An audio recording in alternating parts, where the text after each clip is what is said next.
जब्राइल जब्राइल को इब्रानी जुबान में गैब्रियल कहा जाता है।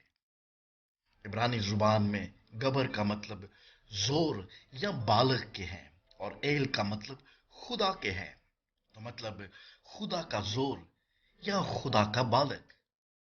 जब्राइल का जिक्र पुराने और नए दोनों अहदनामों में मिलता है।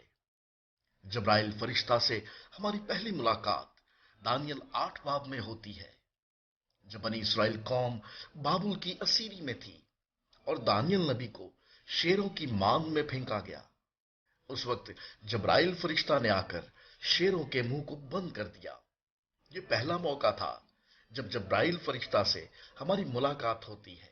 उसके बाद दानियल 9 बाब, दानियल 10 बाब में जब्राइल फरिश्ता दानियल नबी से दोबारा मुलाकात करता है और खुदा के भेदों को जाहिर करता हुआ दिखाई देता है। नए अहदनामा में जब्राइल फरिश्ता लुका 1 बाब में जकरिया काहिन पर जाहिर होकर उसे औलाद नरीना की बुशारत देता है और फिर मरियम सदीका पर जाहिर होकर वलादतुल मसीह की बिशारत देता हुआ दिखाई देता है। लुका 1 बाब से ही हमें पता चलता है कि जब्राइल खुदावन के हजूर में एक खास मुकाम रखता है और खुदावन की तरफ से खुदावन के लोगों तक खास पैगामात को पहुंचाने के लिए मखसूस किया गया है।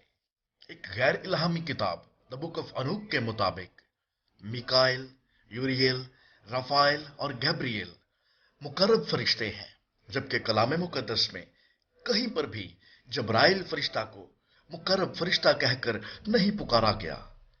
हाँ, मगर यहूदा के खत और उसकी 9वीं आयत में मिकाइल को मुकर्रब फरिश्ता कहकर पुकारा गया है। कलाम मुकद्दस में जब्राइल फरिश्ते का काम बड़ी अहमियत रखता है।